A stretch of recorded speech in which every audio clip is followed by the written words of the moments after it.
Please, sir. Please. What? What's the next thing? It's like, what do you want? Usually you handle all this. You wrote this stuff.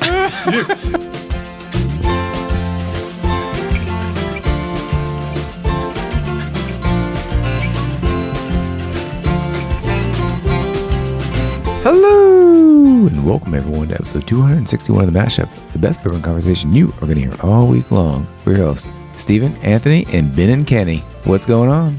Hey, Kenny, Ben and Bottles. Hey, we don't usually record on a Wednesday. Hey. It's my auction night. And back joining us from the couch, he's still here, is Mr. JD Fridges. Thanks for the hospitality. There you go. Yeah. No, JD decided to stick around with us for another episode, even though we bid him for a while to Columbus, and he came back. So we're happy to have you back, sir. Especially for one of our, standard Friday episodes here. You had me at sushi. Damn, man, that sushi's still kicking from the last episode. I'm still feeling that, man. I'm still fighting in it. I'm still fighting it. I took a whole bottle of antacid, and I still can't get over it. Two things you don't want to eat before sipping whiskey: soy and hot honey. Hot honey. Speaking from experience? Yeah. Yeah. Kitchen table pizza, hot honey pepperoni. Couldn't taste a thing for the next 2 hours. Well, here's the thing. I don't think my palate was affected by that. I do, however, think, though, that it does give me heartburn to have that much salt before having whiskey. So it is what it is, and we're here again to bring you another episode of The Mashup. So one thing I wanted to talk about briefly was I had a chance to go down and check out RD1. Do you guys know RD1, Registered Distillery 1? I do. Mr. Barry Bruniger. Last I thought, being registered was a bad thing. Wrong list. No, so they've opened a brand new distillery down. I don't know. I wouldn't call it a distillery district. It's just past that. So it's like over the bridge on Main, just like past the cemetery and like that area where everything's coming up. They're building like an amphitheater out there and all kind of fun stuff. But they really do have a beautiful facility, and I went there to pick 2 barrels with Jackson Wine and Spirits, and I'm not going to lie to you guys. The last thing I wanted to do when I went in there was pick any Amburana, and guess what happened? Mm-hmm. We picked an Amburana barrel. It's one of the 2 Amburanas I like. Right, exactly. That's the thing. And to say it was elevated, like it was elevated for a barrel pick to the point where I was like, listen, I'm not reaching for Amburana all the time. In fact, I'm not reaching for it a ton. But when we reviewed that regular bottle on the podcast, I said this might not have a long shelf life in terms of like people buying it all the time, but enough people will want to buy it, and it's good enough that it's probably one of the better things from there. And sure as hell, as soon as we were tasting, I'm like, man, that's going to be one of the barrels we selected. And we did. We selected one of those, and we selected a regular bourbon, believe it or not, a 6-year-old bourbon that was contract distilled, I think. It wasn't finished. It was not finished, so it's just all we picked from there was a straight up bourbon. Is that the blue label? Blue label. It's going to be $59.99, and the Amburana I think is going to be $80. Yeah, I went to their grand opening or their actual soft opening, right? With actually Perry Ritter that one night. Oh, nice, very good. And we had like 3 or 4 different things that they had. They were thieving from the barrels for everybody there. But the place is beautiful. Like it's a really cool looking place. Yeah, so I think people will like it. It's beautiful. So if you get a chance to go down there, I think it's going to be probably Lexington's next up-and-coming area. Yeah. If everything falls into place, like that music amphitheater and everything else, I got to feel like I'm going to spend a lot of time down there. There's a lot of building around that area, or a lot of clearing of way of things. You can tell they're going to be building a lot of that up. Right. So as far as Amburana, usually, like I said, I'm not a big fan anymore. Just kind of got over it quick. But Dark Arts and RD1 are my 2 that I like the most because it's not overly done. The only other Amburana I think I like is the Starlight cigar. I never had that. When how long has that one been around? A while? A few years. Nice. No, I just don't like the overly Cinnamon Toast Crunch. Yeah. And a lot of times Amburana, it's so powerful. Yeah. So it's so easy to overdo it. So the other thing that was really cool about RD1 was that they have hired as their master distiller Jared. I have a hard time pronouncing his last name, but he got a PhD in I can't remember what his PhD is in, but he was spent, I think, 2 years at UK as a postdoc in the Jim Beam Institute. And I remembered meeting him there, which was really cool. And so after talking to him for like 5 minutes, I'm like, wait, I know you. I'm like, I met you. I'm like, were you distilling some weird rye in a lab at UK? And he's like, yeah, that was me. And I'm like, oh, cool. So he's like the master of wood, which is a great thing to say because RD1 wants to do a lot of wood finishing stuff. Sounds like he's in the wrong industry. I thought Kenny had that title. Like his last name's Kardashian. Yes. No, but I'm excited about what they can do over there with that wood. It's better than Jenner, right? What else you guys got for bourbon news here? Kenny, you mentioned something about Calumet. Well, I mean, that's which we kind of just touched on last episode. We're going to be doing one of our blinds. We're going to do like a semi-annual versus, so it'll still count towards the end of the year. But so I just kind of thought about you guys. What's some of the better things that you've had this year? What's some, like I know Evan Hill dropped that 19-year. I've got a Willet that's just fire. It's an 11-year hazmat. Calumet 18. Everyone's tried it or not tried it? Tried it. Yeah. Yeah. Tried and true. No. Steven has not tried it. Okay, we'll have to make sure we get you a sample of that. Yeah. I have cracked my bottle at my house, so as far as the mass production, that is the best of 2025 in my opinion so far. I think the Willet's better than that, but that's like a very limited bottle that you just cannot get unless you go on that estate tour we talked about. Oh, God. So that's literally only from that estate tour. You can't even just go buy it somewhere. What's the deal with the decanter Calumet? It's supposedly just not as good of stuff as a 17, 18-year-old. It's just going to it's in a really expensive, nice, pretty decanter. It's really pretty. Yeah, really pretty decanter. You talking about the one that looks like the farm? Yes. Yeah. I've gotten 2 messages about that. People are like, you reviewed Calumet 18 and gave it a good review. What do you think about this one? I'm like, I think that one is probably just a really pretty bottle to sell whiskey, and I would not buy it. And I'd feel really bad if it ends up being really good. But leftover Calumet 15 put into a decanter. Isn't it even less of an age stated, or is it 15? I think it's less. Okay, I thought it was. I don't think it's very long. I don't think it's very old, Joe. I think it was like 8 to 10, which yeah. What about anything that you can think of that you've drank, Stephen, that you would be like things that are 2025 that you're like, yes? Probably nothing that qualifies for the best of. Well, maybe. I was thinking of my short list, there's some things that we've shared. I did like the JD 14 a lot. I think I rated that well, didn't I? Yeah, JD 14, you scored pretty good. You scored an 8. I scored an 8, so that falls just behind Calumet for me. And also, I think I remember liking the Woodford pretty good. What did I give that? 7.5? You gave Redemption a little bit higher than the JD 14, and you gave the Chocolate Redux 7.5. Actually, not.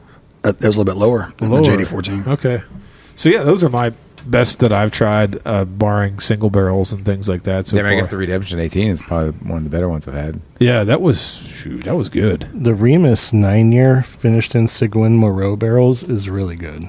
Remus 9-year? Yes. Is that like, did they do that as a general release? Yeah, it's a limited release. Okay. Yeah. Is it still available? Yeah. Okay. All right. It's in a black bottle. It's really tasty. Have to check that out then. Now, something I did not get, kind of recent bourbony news, you saw where New Riff dropped 2 different 10 years. Yes. They sold out quick. And I did not get either one of them. Yep. I wasn't looking for one, so I didn't pop on there, but they sold out like super quick. Elijah Craig B23 is good too. They've gone back to the stone fruit notes. So the brand new B 523. Oh, you said 525, I mean. I'm stuck on C923 B523. Okay. It's the oldest age statement since C923. It's like 11 years or something. Gotcha. Oh, so the B 25 is? Yes. Okay. The B525. The B525 is good. That's good. So hopefully Elijah Craig Barrel Proof might make it into our blinds again this year. We'll see. They've been kind of coming up short the last several years. Agreed. Yeah, I've heard you guys talk about that. Which I said several years. 2021, 2022, I thought was not good. 2023, I liked the B and the C923. And then last year's 24s were short as well. I liked B522, but it was the only one that year I actually liked. There you go. I'm trying to think of anything else. When you get kind of like current newsy stuff, we already talked a little bit last couple episodes about the E.H. Taylor going into BTAC. Right. Anything else? Anybody else heard anything on that? Have they said anything else about it? to talk about any kind of age statements or anything like that at all? Not really. Rumor from a friend is saying between 11 and 15 year. There you go, man. Okay. That's better than better than I thought. In case it's off, I don't want to Speculating. divulge who it is. Well, but normal, that's okay. normal EH is what, 5 to 6, probably 6 to 8. Yeah, 6 to 8. I think. So yeah. if it's 11 to 12, even that's going to be a lot better. But it's got to be 100 proof, right? Because it's got to be bottled bond. Yes. Yeah. Okay. And that's his fault, right? Yeah. Okay. That's his fault. His Yeah. fault. What? Did you say his fault or this fall? No, this fall. Oh, Yeah. he said like Ian Taylor's fault. It's got to be 100 proof. Damn you. Secondary is probably already at 3,000 for it. Yeah, you're right. Does it come in a tube? Oh, that's There's actually a question. Probably Great question. paper. It's got to be a tube, right? Yeah. Well, I know it's All the BTAC. BTAC is paper. Paper. That's true. They should do it's E.H. Taylor, though. They should do a custom tube for it. Yeah. Hey, if you're listening, spend the extra money, get the custom tube. I don't know. Yep. Keep it tried and true with the BTAC though. That's right. They might. Well, they might. I'm waiting for the flood surviving. Oh yeah. Well. Yeah. Gray bottles. A lot of bottles. Oh. A lot of barrels. Got soaked. Pappy Van Flood. I'm such an idiot. Get me out of here. I'll take the headphones off and get me the heck out of here. Jeez Louise. Yeah. What else was I going to say about? There was something else that caught my mind when you were talking about recent releases. I was thinking about the new riff stuff, and I was thinking about how many people are posting. That's got to be one of the bottles I've seen posted the most on secondary. That's getting a laugh emoji, and I feel bad, but like people are asking such high amounts for it that I think that's why it's getting the laugh emoji. But I always feel bad when I see a brand like New Riff that is putting out good product, that's finally releasing like a cask strength 10-year-old whiskey, and people are laughing at the price, Was the new riff, was it high proof? Probably like 113 or something, right? I think so, yeah. I think they Most were of our stuff trying to high follows proof, it. yeah. Okay. Yeah, so that's interesting. I'd like to taste that. Even if we didn't get bottles and it sold out really quickly, I'd really like to taste that. Yeah, I'm oh, sure I know I'll be what I able was to. thinking of. It's not recent news. It is recent news, and JD can add some insight on this. I can. But Steven and Kenny, you guys saw that Buffalo Trace. So this episode is not going to drop till next week. But when we're recording this, Buffalo Trace on the Memorial Day Monday, right? And then the Tuesday following dropped Eagle Rare 17 and Sazerac 18 at the gift shop. 100 bottles each. And this poor man, JD, leaves Ohio today on a Wednesday because he's thinking there's got to be lightning in a bottle for a third day because people were predicting that, and goes there, and what do they have, sir? Blends. Strikeout. Did it have a good dump date? April Fools. What? Oh, It was 4/1/25. Are you serious? I'm dead serious. They have a really sick sense of humor Yes, at they Buffalo do. Trace up there. Oh my God. No, but I mean, I feel bad because I knew that you're coming here anyway. But the fact that you got up early so you could make a special trip there, I thought, I hope the guy gets a bottle. I mean, imagine if you got those bottles. Yeah. Get this, it was Warehouse H. It's been all of probably 30 seconds rolling through there. I've heard that by so many people. Oh man. It's actually aged down at Barton, and then they just roll it to Warehouse H and call it Warehouse H. Isn't it uncanny how Barton stopped their tours and closed their gift shop around the same time? Mm-hmm. I'm Yeah. telling you, man. Yep. Crazy. I want to be at Buffalo Trace the day that they dropped BTAC in the gift shop for, I think it was about $160 after tax a bottle. You'll have to go to Toast of the Trace for that.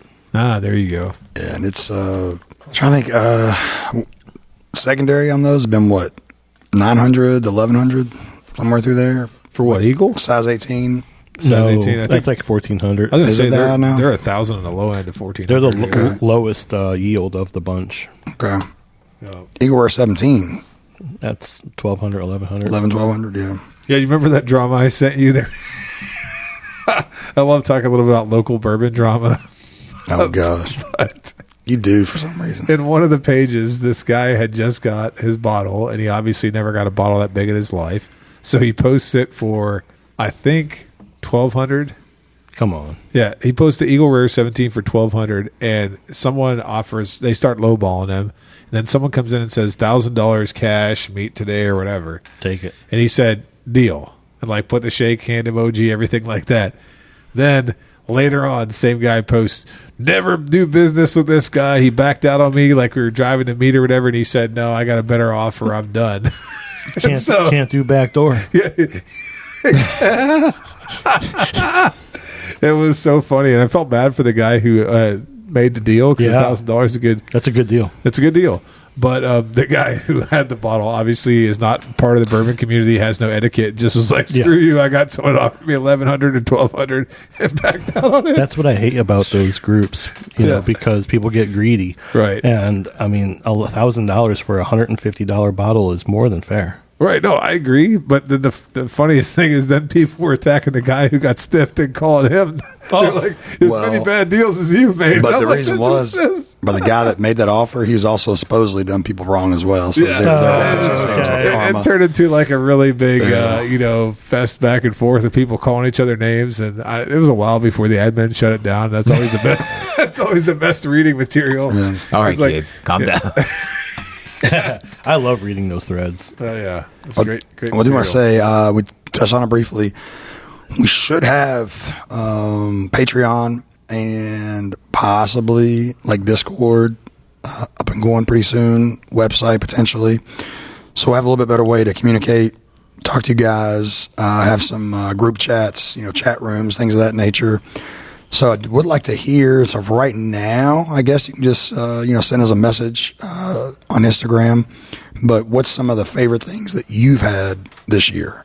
Because we do allow single barrels into our best of blinds. So if you've got, some recommendations on some things in your area, or if you want to be generous and, kick us a couple ounces, kick us 2 ounces, we can try it and see. And then if I think it would make it into there, then I'll be more than glad to buy, 4 ounces. It usually takes at least 4 ounces for the 6 of us to, try something. Right. But if there's something that's really stood out to you that's been just like premium, we'd like to hear about it. Definitely. One last thing before we get into the meat of the episode here, because we told him that we would do it. So our friend Todd Ritter, who a lot of us know around the table, JD, you know Todd, right? Yep. I've never met him. Steven, you never met him, but Kenny knows him as well, and he's also on the Bourbon Road podcast recently. Todd is going to be the narrator for this upcoming documentary called Frankfort, Kentucky, The Heart of Bourbon. It's premiering on June 13th at 5:30 p.m. at the Foundry on Broadway in downtown Frankfort, Kentucky. It's the official kickoff to Bourbon Week and also the Downtown Summer Concert Series hosted in downtown Frankfort. And so it's got a lot of great stuff, history about bourbons, the history of bourbon, highlighting some distilleries that all you guys know and things like that and love. And I just want you guys to know that will be playing quite a while down there. So if you're visiting Kentucky, coming in through any tourism, anything like that, we'll actually link some news about that as well. Anything you want to add, Kenny? No, I have nothing nice to say about Todd, so I'm just going to keep my mouth closed. I'm teasing. I was like, oh my God. I got so confused. Why does he do that? Why'd you do that? No, Todd's awesome, man. We're going to have Todd on the show pretty soon, man. I love Todd. Todd's a good dude, man. But I want to make sure, because he asked us specifically if we could mention that on the podcast, and now you've ruined it. You totally ruined it. Oh, no, I like God. Todd. And Todd actually, I first started noticing Todd in the groups because he drinks a lot of good dusty stuff. So he's into dusties as well. So he actually drinks some really good stuff. So he definitely enjoys bourbon. That's great. For the right reasons. There you are. Do we have any reviews this week? Absolutely we do. So this review is not a star-rated review. It's one that came to us through lovely Spotify, where you can still make comments. So if you have a chance to make comments on Spotify, I'll leave them there. We'll read them for sure. So this one came from our listener, Nick C. And Nick is known to us. He's a great guy. He actually came into town recently, and we missed him, partially because I can't keep up with messages on Facebook. So, Nick, we apologize for that. But he wrote, 5-star review incoming. Another great food review peppered with some bourbon chat. LOL. Not only are the reviews honest and genuine, I personally use the episodes as a reference on buying or passing on bottles. I've picked up bottles reviewed by the crew to see if I can pick up on some of the notes. Listening to stories of Kenny's birthday were especially entertaining.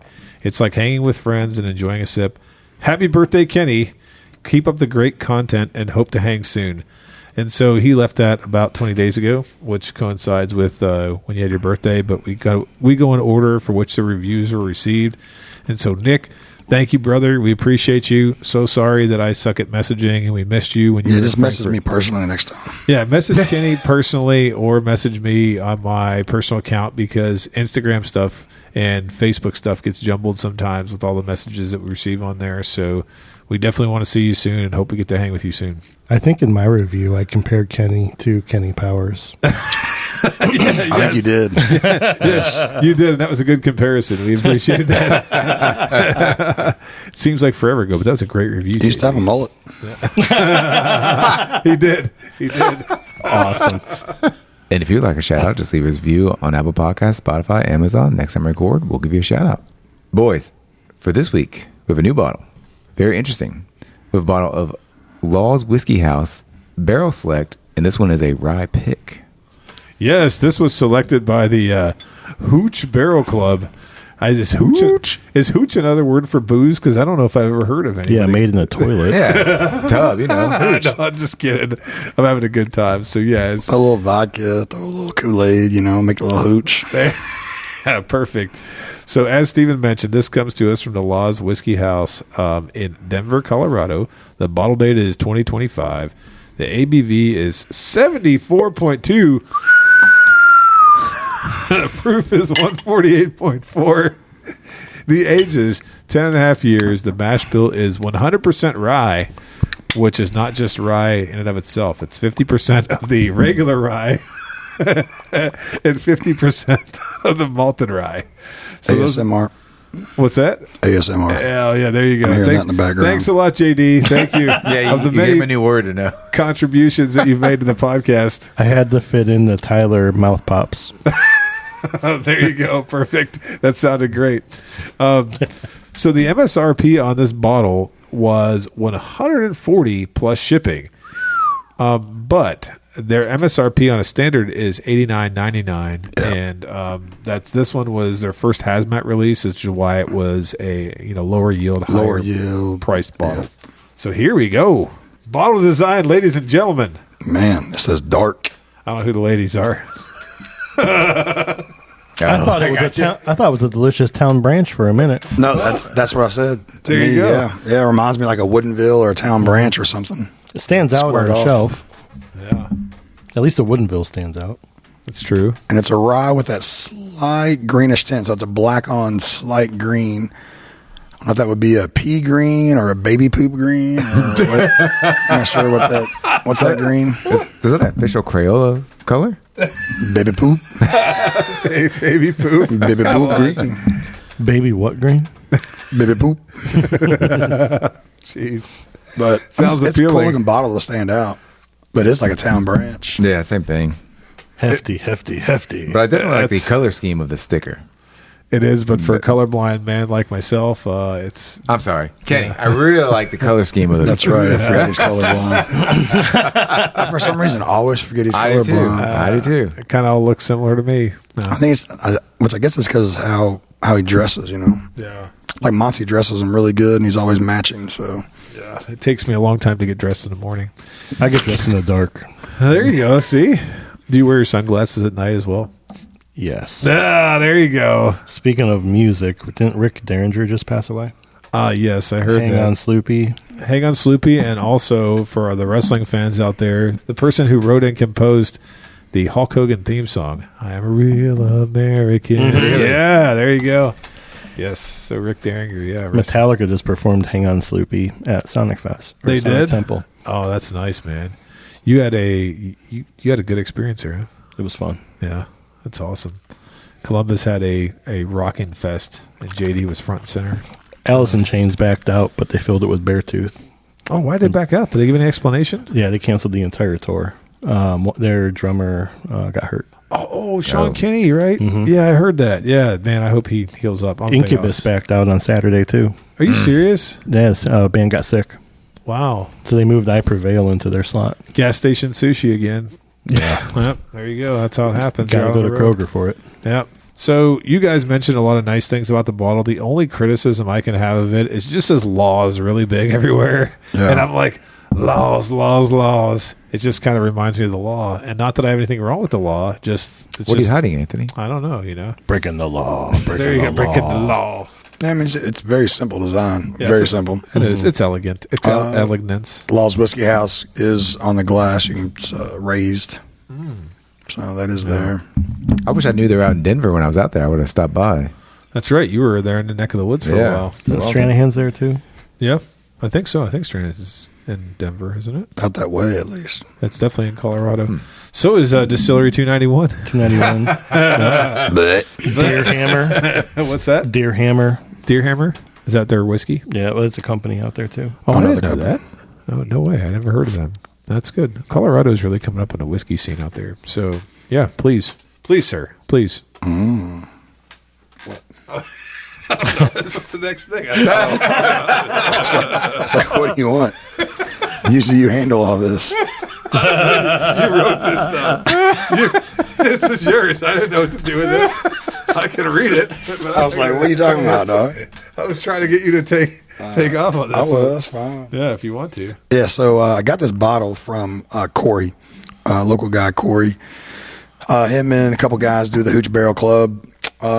Zane was part of that, and Zane him and his buddy started the New Era Whiskey Company. So no more time for Hooch Barrel Club, huh? And Zane, and speaking of that, I don't know if we've announced it or not, but we do have a New Era Whiskey pick coming out. We have a rye coming out.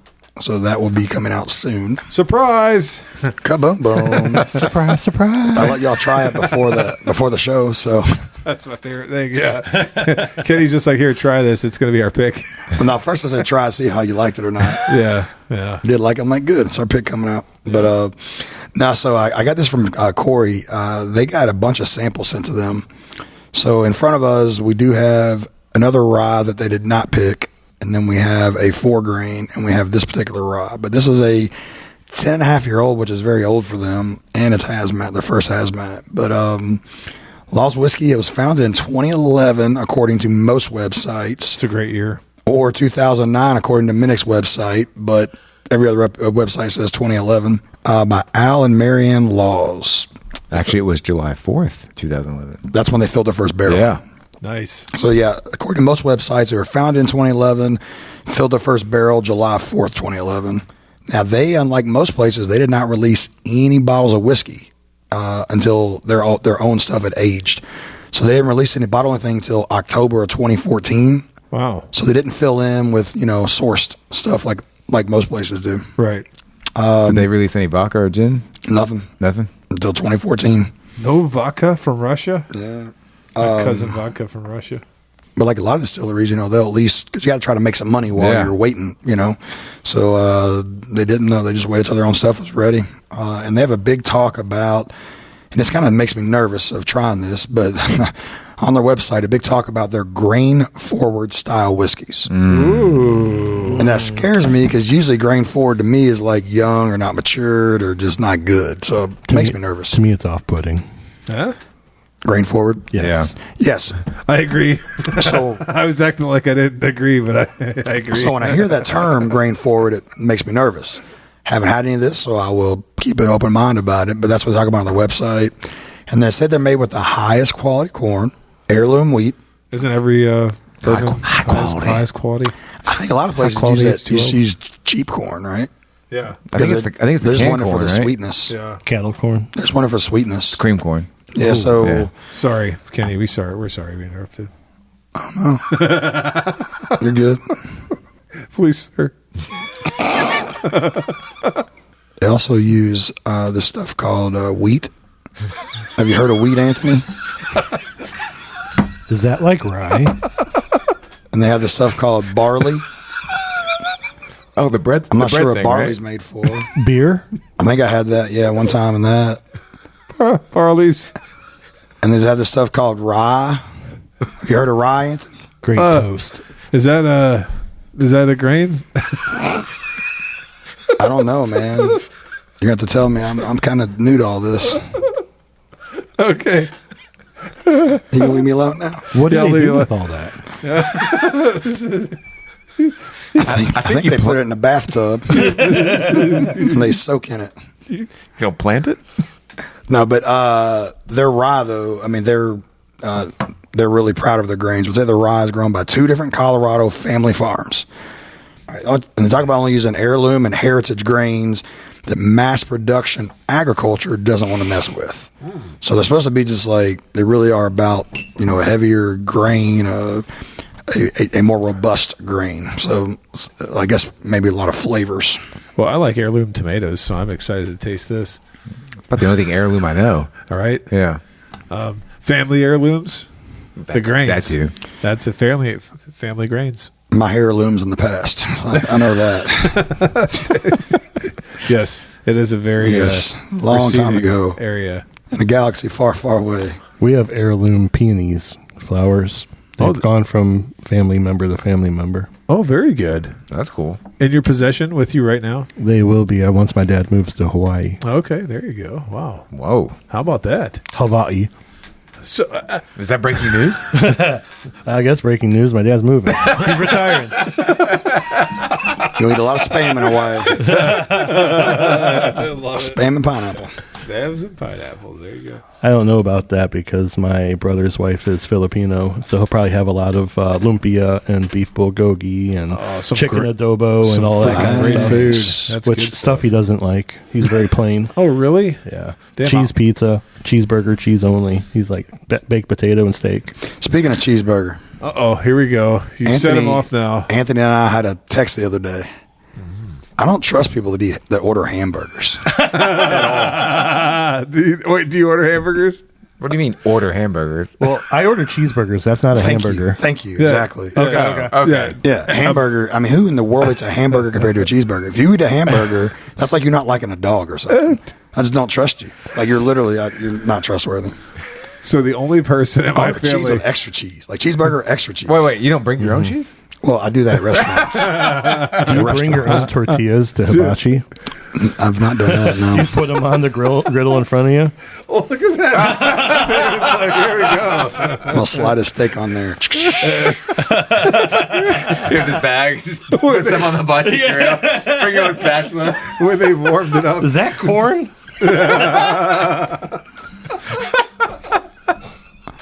Back to whiskey. Okay. Speaking of corn, It's a grain. It's a grain. Yeah. Is that a grain? Just spit it out. I'm enjoying this. I haven't tasted anything yet. All right. Enough with the grains. Let's nose this thing. All right. alrighty. I get grains.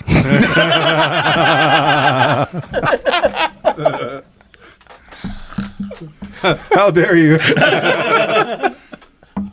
There's some caramel too. While your boys are nosing, Which one are we doing? we're gonna nose all three. Oh, okay. But the first, I mean, So the first one is like the bottle we have. So the first we'll one highlight is the first one. this first one is a true bottle review, and then the other two are going to be they're the samples that they turned down. But we're going to still talk about those as well. That was what I was talking about. Yeah. So while you boys are nosing, I will say Yes. on their website again, their terroir Terroir. is their master, they say. So they say their terroir-driven whiskey requires the thin air, hot days, and cool nights of the Rocky Mountain region. So by them saying grain forward, and then terroir and all their... I'm kind of nervous on this to taste it. I mean, it's like they might be setting us up to say, hey, this can be something like totally different than you ever tasted before. And I don't want something totally different than I ever tasted before. You know what I kind of get on the nose on this?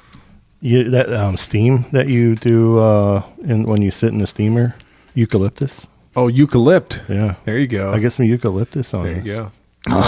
Good. I was going with I was thinking about the YMCA steamer when I was 8-9 years old. And I was like, oh boy, that smells something different. Body sweat. Yeah, sweat, Ugh. towel, socks. No, that's a really nice pull, because what I was going to say is you get a mixture of like the caramel tone, but like for me, I have a hard time describing it. I would say it's like the forest, right? The pine trees and stuff like that. Mm-hmm. But if you mix those things together, a lot easier way to digest that is almost like a eucalyptus. Yeah.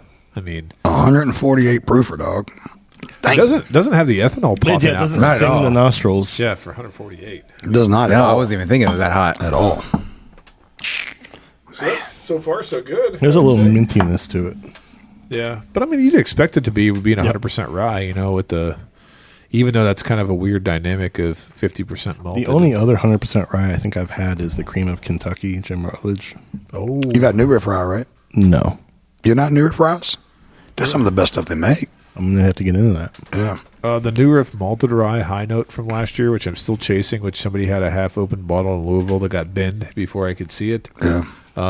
That's I've heard one the of Balboa is good. my favorite ryes. Yeah, Balboa's pretty good. It's one of my favorite ryes though. The malted rye high note was one of my favorite things. So high proof 8-year-old New Riff rye was good. Yeah, New Riff, on their mash bill, they say 95.5.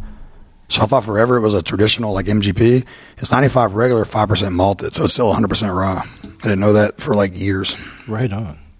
No's the second one. And that's got a lot more of that mincy and a lot more of the other stuff you're talking about compared to the first one. Maybe the proof of the first one gives it more of the chocolatey, caramelly, darkery stuff. But the second one is nosing more like Wintergreen breast saver. There Yes. you go. Yeah. This has more of Yeah. what you think about when we've done like Western whiskeys. You're right. I don't know if it's cypress, but the tree or whatever is out there that we always pick up on. If terroir is their thing, I think that definitely something about the Colorado whiskeys that we've tried anyway, which is Yeah. very limited, all seem Exactly. to have the It very. is. It's a hard for me to describe. Like I did the same thing with Watershed's rye when we got our hands on that too. I think it was a rye or maybe it was a bourbon. Just has a very like earthy nose to it, to where you almost feel like I could be out there in the mountains with snow-covered pine trees, just having at it. You know, like that's a descriptor of an experience, not something you nose or taste, but kind of feel like it's there. You know, sometimes when you're chewing gum, you can kind of pick up the nose of it too. Like I used to chew the crap out of Winterfresh gum. Yeah. Oh And yeah. You can pick up the nose while you're chewing it. Yep. It's kind of got that really almost muted, but you get some of that mintiness. Yeah. Oh, for sure. I agree. What about the last glass? Since we're nosing and diving here. That's the one I said grains. Oh, you're right. That's the most grain forward nose I think of the bunch. Don't you think? Yep. And Did you know that's Zombie's favorite breakfast too? What? Grains. Great.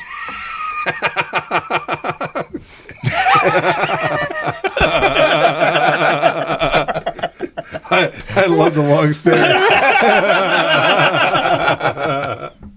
Oh my god. so speaking of that, Yeah. the graininess. Before the show, we were talking, and Steven had said he thought this was pot stilled, and I had no idea. I looked it up. It's actually a hybrid, so they do use a partial pot still. So they have a 4-plate pot column hybrid still made by Vendome. So this is partially pot still. That's pretty interesting. Yeah. The thing about most of the pot still stuff I've had is more grain forward, right? I mean, it seems to be. Yeah. Well, that last one definitely is grain forward and nose, but I'm ready. Are you Yep. ready? Let's go for our first taste. All right. Which one? I think any of, but I'm gonna start. left to right. Yeah. Just because that's the one we're reviewing. On this far right one, though, the nose on that reminds me of something I've had, and I'm going to pull out a blind in a minute. Or I don't have to blind it, but I'm pull something out that reminds me a lot of that. I'm figuring out what I was nosing the first one, and I think I know what nose I've been trying to figure out. Ooh. It's a raisin, like a chocolatey raisin butterscotch, and that's coming through. I think on the palate. That can make a man. Wow. That's hot, and hot like not hot like bad hot. It's just I don't remember tasting like short of the hazmat heart-filled that we tasted this year. That thing has. It comes across your tongue. Oof. You okay with there, JD? Yeah. Went right to the back of the throat. Like the corn. Get the paddles. That'll clear your sinuses. You boys. You boys. I don't think it was that hot. You did? No. I think maybe I just wasn't prepared for it. Let me go back for a second sip here. It was, it warmed my chest a lot. Like as I went down, it my chest big time. I didn't get a big ethanol pop at all. My mouth went on fire. My tongue went on fire just in my chest. Yeah, and it comes through the nose. The ethanol comes through the nose no matter if you're trying to keep it out of the nose. It comes through. It punched my uvula. Uh-oh. Ding dong. Get a sledgehammer. Like fight night. All right, there you go. That's funny. You had it going in your chest, Kenny. I'm having more of it just stay in my mouth. No, and it's my, just, my I feel throat. it coming just Wow. all the way down. I mean, I have flavor in my mouth, and the flavor, it's a flavor ride that keeps changing, and I get chocolatey on it too. It's kind of wild. No, I think flavor-wise, I just come out the gate and say that it actually has a pleasant flavor. Yeah. It's just that Yes, it does. It's just, it's not a bad flavor at all. Second sip was a lot better. Took my breath away. Just because you're looking at me, big dog. My eyes are up here. My eyes are up here, JD. Oh my god, that's hilarious. Who's under the table? The OG. Oh my god. Wow. So There's really good flavor in that. yeah, it's got like you said chocolate. I got chocolatey, but you might not have though. I like- I might be No, wrong. I can see the cocoa. That's a better. Yeah, that's better cocoa. Yeah. Versus chocolate. Yeah. I'm not trying to one up. No. you are. I'm still more of a thumbs up, thumbs down guy. You know what I'm saying? I don't. Okay. But no. So no, that's yeah. I get like a really dank, sappy pininess in the finish too, which I like. I like that when a rye has a really good like, just a nice. It almost reminds me a little bit of like when you have like whole cone hops and stuff like that. It just has like a very dankness to it. Now the second one is a rye that they turned down. Yeah. That is 133.2 proof. So it's more, more regular proof per se. I really like this nose. On the second a one? lot, yes. Well, you said I told you wintergreen lifesavers. You said winter fresh gum. Now I'm getting maple. Maple now. Mm-hmm. Yeah, there is a little bit of maple undertone down the hatch. Am I crazy? I mean, I get cocoa again. Am I crazy, or is that just that's just their grains they use? It's a more bitter cocoa than the first one. right, Yeah, and I get more minty, wintergreen Yes. or something. It's more minty I'm than gonna the finish. first one. I get like a weird birch flavor in the middle too, like a birch beer. I get no maple on the palate. Does it feel hotter than the first one? No. I don't know. I have the second sip on that, but I don't think so. Yeah. I don't get a hotter sensation. Gosh, mid palate is like a man. What is that? On the second pour? Yeah, It's kind of grainy in the mid. it's grainy, but it's like I'm serious. I don't know if y'all ever had like a birch beer kind of a flavor. It's kind of getting in the middle of that. It's really big in Pennsylvania, birch beer. Yeah. I mean, I was gonna say not everybody's gonna know a birch beer reference, but not sweet birch beer. Like, but that's kind of what I'm at, or I'm comparing it to. Anyway. Kind of surprised. Like I said, like a little grain forward. I'm kind of surprised about the grain forward on that. So we haven't talked about what they offer real quick. Now we will break into that and then break back into our tasting notes. But they have their flagship 4 grain, which is our far right glass we haven't tasted yet. Oh, okay. And that is 60% corn, 20% heirloom wheat, 10% heirloom rye, and 10% heirloom malted barley. Frey Ranch is also out in that same area, and they're known for their 4 grain too. Yeah. So what's up with like 4 grain out west? Is that like the norm or something? I mean, any other distilleries you know about popping stuff out that's 4 grain? Never really done a lot of research into that. Because Frey Ranch is 4 grain is what they're known for. These guys are known for the 4 grain, but High West is not like that. That's but true. they source him. Oh well, they have their own stuff now too, don't they? High West. Okay. Yeah. And then they have a 100% rye offering, a bunch of limited releases with varying mash bills and finishing casks.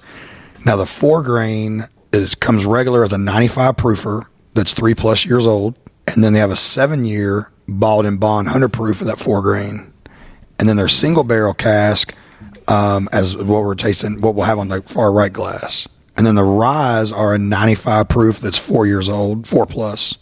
They have a 7+ year bottled and bond, and their single barrel just cask picks. So I'm just wondering though, because this bottle on the far left is 10.5 years old.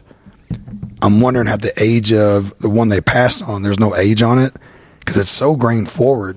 I would suspect it's a young rye. But man, I mean, if the regular bottled and bond is 7+ years old, I wouldn't think they do single barrel pick less than 7, but maybe they do. You know what I'm saying? I mean, they might, I guess. What you're saying makes sense. But then again, it might be 4 or 5 years old. But Hey, you never know. You just never know. Now this last one though, I'll be curious what y'all think about it. The second nosing I just did before I tasted it, I'm trying not to look at Steven's face because Steven, I want you to describe what you just tasted, sir. But I'm starting to get a lot of those things that I don't like on the second nosing, which is like the grain forward sometimes presents to me like walking into new construction, and that's what I'm smelling is like new construction. Dude, their website talk about grain forward style and terroir as their master, and it just makes me nervous. You know what I get on this third one? What's that? When my grandparents were still alive, when I would walk into their lake cottage after it was closed, mothballs. Oh, dangy. That's probably pretty good, man. Hey, take your pick. Construction zone or mothballs? I'm impressed you pulled that out before I said it. There you go. I feel like as we've stepped through these pours, they've gotten worse. So I'm glad they picked what they picked. Mm-hmm. Oh. You can tell pot still coming through on that. That's pot still, man. You can tell. I know it's a hybrid, but still, that's it. That's not my profile. No. That's all I can say. Again, I get cocoa. So, again, whatever they're using is got some cocoa chocolatey flavors. It's got to be from the malt. Cocoa nibs. There you go. I'm going to actually try to see if I can get any good tasting notes out of this last glass. This is 4 grain. Yeah. I still am like thinking other than Buffalo Trace producing 4 grain because, it's Buffalo Trace and they're just, all praise be to the Buffalo Trace. But I've not seen or tasted, should I say, or heard of a lot of good 4 grain whiskeys. You see a lot of people making it. I can't remember what that company was out of Chicago. They had a signature 4 grain as well. Koval. I think I saw that on the shelves of Total Wine when I used to go there 4.5 years ago. They were a part of our worst whiskey blinds really? Worst whiskey episode. There you go. And isn't Koval? I'm right though. They have a 4 grain whiskey that's like their thing. Yeah. I feel like that's not done well in a lot of places. If you haven't listened to that episode where Tyler brings his whiskey club bottles that he got, you should. Okay. Yep. I'm definitely gonna entertain that one. So what do you think about this third glass? Frankly, to be polite, I don't like it. Frankly, it's never good. That's not polite at all. Yeah, if I was being mean, I would say things like, so the only pool that I have that a listener might be able, the most dedicated listener might be able to remember is if you taste something, like I say there's nothing worse than a young weeder, is what I always say, right? No. Nothing worse than a young weeder if it's not done well. This is like that Woodford Bottle and Bond white label stuff that Michael brought the one time, and I said, geez, that tastes like awful. Remember that? Mm-hmm. I don't know if we did it on an episode or if we did it sitting there in your house way back when we started, but this is getting dumped down the drain, and now I'm being mean. This is getting dumped. I taste Robitussin. Yeah, it might be. You know what's funny? Sometimes I like medicinal taste. This doesn't even get to medicinal to me. This just gets to something that's off and like weird and bad. I mean, besides the grain forward, I feel like I get a hint of honey. Maybe. And then I feel like the surface of really cheap gum. Oh, okay. Surface of cheap gum, Robitussin, and a hint of honey. If I could even pull those notes out, which I can't, all I can tell you is this is not something that I would ever consider. And if this is cask strength 4 grain at 5 years old, or what is it, 4? We don't know how old it is, right? It wasn't on the bottle. Is it cask strength? I thought it was. I thought it was 90 proof. Hold on 1 second. I could be wrong. If this is 90 proof, that's even worse. 129.8 proof. So yes, that's. I think that's cask. I'm pretty sure. That is not 90 proof. Far from 90. Yeah. But you know what's funny? In a weird way, I'm happy that Corey shared these samples, because if any of our listeners out there have a chance to taste, I mean, every single 80 Laws 4 grain is going to be different. Presumably, it's a single barrel, but this isn't a good starting point. I mean, just being honest. So, what's your experience, JD? Did you say with Laws? Did you have any experience with Laws? It wasn't great. Yeah, it wasn't great. Do you remember what it was or not? Did we talk about that already? I think it was a low proof 4 grain. Low proof 4 grain. Okay. I'm pretty sure it was a part of that Tyler bottle episode. That one, the same one we're talking about with Cobalt? Yeah. Yeah. Because I thought I was going to like it because I heard some stuff about it. All right. But none of them that he brought was good. Oh, there you go. So there you go. That's none of them were good. And Kenny's roaming around the basement, as he often does. He's got his hand on his chin. I'm hoping he brings something good here to replace what I have in my mouth.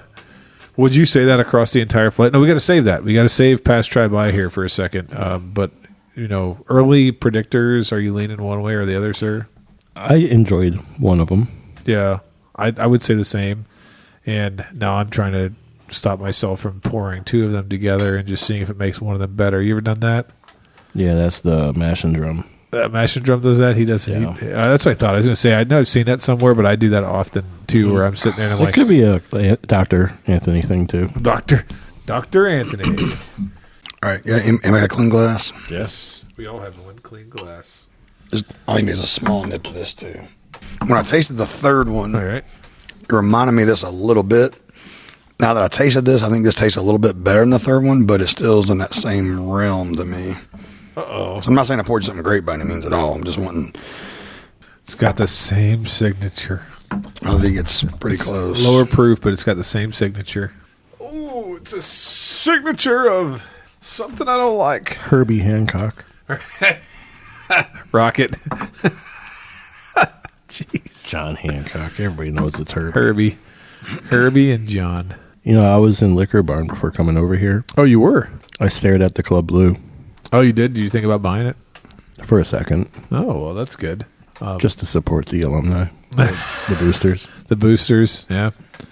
Well, that's the only reason that you want to buy that bottle was to support the team and the boosters. So, So the blind I poured you, is it I think it's slightly better. Yeah. slightly better but similar? yeah, it's better. Yeah. Better. It's lower proof, right? So first time I nosed and drank this 4 grain from them, it reminded me of this OCD number 5 Oh, up there okay. in Frankfurt. Oh, Pot still, and this is a hybrid pot, but it reminds me a lot of that. That's just kind of what I went to. I prefer that. yeah, that's actually like it a better. little bit better. Yeah. And we reviewed this, right? Yeah. And I think that for, let's see here, proof 102, much better at 102, and I think they just did a better job with the OCD 5 than the Laws. Yeah, it tastes awfully. Like I said, I even said that though. I said it scared me. The fact their website said pushed grain forward and terroir, grain forward, terroir. They use terroir a lot. Yeah, dude. Well, that's how you explain the taste of your whiskey, apparently, these days. Now, have you guys heard of Laws before tonight? Yes. I You heard, have. I heard about them. Seen it. Seen it. That was about it. See, I hadn't seen it at all until he brought that bottle over, so I haven't heard of it at all. All right. So I guess I live under a rock. You've just avoided something you didn't want. That's probably right. That's actually a good summation. So, what do you think here? You ready? So, guys, are you a pass, try, or buy on the Laws Whiskey House Barrel Select Rye Pick? Well, JD, I don't know if you're ready, but we always customarily let our guests go first here. That's fine. When I remember. I'm ready. All right, here we go. Give it to us. I moved 3 really far away from the rest, so that's going to be a pass. Okay. No, on the hazmat, I think it offers a lot of really good character in there. I don't like how it completely melted down my uvula right away. It felt like Mike Tyson just going to town on a punching bag. But once that quieted down, it offered a lot of pleasant notes, and I really enjoyed it. I'd be a try on that one. Okay. And on the second one, I'd also be try minus. Okay. And the third one you're not going to buy? I'm not even going to grade it. Nice. What do you think? You want to I'll go second. Yeah, please, yeah. So, for this bottle, Yeah. starting off, there were 3 things that were negatives about it. It was from the West. They mentioned pot still, and It was from the West. it was from the West. You can use that twice. We're going to like it. But after tasting it, in the heat, Yeah. it's actually way better than I thought. Oh, and the grain forward. That Yeah. was the third thing. Yep. So I think it might be a try on it. Okay. I Very good. really enjoyed the heat on it, and Okay. I felt that there was a lot of flavor when you actually drank it. And Right. it didn't blow me away, even though it's pretty high proof. Right. So I'm gonna be a try. There you go. All right. So Kenny. we got 2 tries. And so you got to think about, other than the hazmat pick, that's the first one they've ever done. Most everything's going to be like glass number 2. Okay. So glass number 2 is a $90 bottle as well. So that's what you got to think about in general. this exact hazmat pick, I'm between a try and a buy. It's kind of unique and I like it. Yeah. But it's also $150, I think, roughly, just because it costs more because of, just being hazmat and lower yield and shipping and all that. Right. So I'm between a try and a buy on the pick itself. The one that they turned down, that's where, $90. I would be, JD, were you try minus? On the hazmat? No, on the second one. Yes. That's why I'm kind of between a try and a buy on the hazmat pick. I'm between a try and a pass on the middle one. Yeah. And the far right, I'm just like you. It's not. There's no possible way that's a $80 or $90. That's like it tastes like it's $40 whiskey, man. It's way too grain forward. Now, if grain forward's your jam, there you go. Yeah, I'm still trying to figure out where those grain forward people are at and what they're doing and where their podcasts. I want a grain forward whiskey podcast. That's going to be my new thing I want to listen to. The Poet Exhibit once said, prepare for the worst but expect the best. No matter where life takes you, come home to the West. Well, in this case, the where life is taking me, I do not want to come home to the West. Staying right here in Kentucky. Staying right here in Kentucky. No, I do appreciate the hazmat rye because I like ryes, and I'm with you guys on that one. It's a solid try. I think it's a little bit too much for me to buy it, but I do like it. I don't think it's a bad thing. I like the fact that it's 10.5 years old. It's hazmat. That's going to open a lot of eyes and make people, instantly want to pay the $140 for it. I'd be a little more conservative. The other ones, man, I'm sorry, but like that 4 grain mash bill. I don't know what to say, but I'm going to say, I sentence you to deletion. No, I just don't like that 4 grain. The second glass, I'm with you guys too. I got nothing new to add. I'm between a try and maybe a pass. So I do think that there's some potential there. It's not my jam. 100%. It's kind of like Frey Ranch to me, man. Everyone talks about how they love Frey Ranch, right? And even that last bottle we had of Frey Ranch was better than the one I had 2 years ago. Yeah, but it's just, I don't know, man. I don't know about aging out there. I understand you get hot and you get heat and get dark color, but it's just, I don't know if it's just too hot or I don't know what the deal is, but it just all tastes so, there is no maturity to it. There's no balance to it. It's all over the place everywhere. I don't got that Kentucky weather. It's different, man. It really is. I like some Frey Ranch offerings. I have a couple single barrels that are good, but they're one-offs. Yeah. So you're going to find diamonds in the rough once in a while. Yeah. Yeah. Like it's hazmat rye. 10.5 years old, 148 proof. That's pretty awesome. Raconteur rye, I'm not saying these are anywhere close to the same flavor, but I'm saying those were 130. Our 12-year pick was 120. So this is hazmat, 10.5 at 150. It's not like it's overpriced, but I just don't know if you're really going to, other than just getting, oh, wow, I'm drinking something super hot, that you're going to get quite the experience you would out of drinking a couple of those other ryes. And there you have it. You fought the laws, and the laws won. Laws didn't win. Laws lost. The laws try to win. The laws tried to win. No, I'm sorry for my dad jokes here at the end of the episode, but man, I agree. It's interesting. I appreciate these whiskey companies that are doing this wonderful stuff outside of state. Maybe we should have a future episode on regional differences of palate and flavor, because I feel like a lot of the local sort of fanfare, Kenny, you had on the notes that this is the official whiskey of Colorado University. Correct. Yeah. Yes. Yeah, which is pretty interesting. So I'm guessing that everything they do there, and the people love it because regionally, that's what they like for the palate. But yeah, From Ohio to them, hang on, Sloopy. Boom. And with that, thanks for listening to this episode. Please like and follow us on Facebook, Instagram, and Twitter at The Mashup KY. don't forget to visit our partner, bourbonoutfitter.com. Enter code The Mashup for a special discount. Also, Head on over to our partner, the Woodwork Collective, at woodworkcollective.shop. Enter code MASHUP for a 15% discount. let us know your thoughts on this bottle in the comment section. Until next time, keep it neat.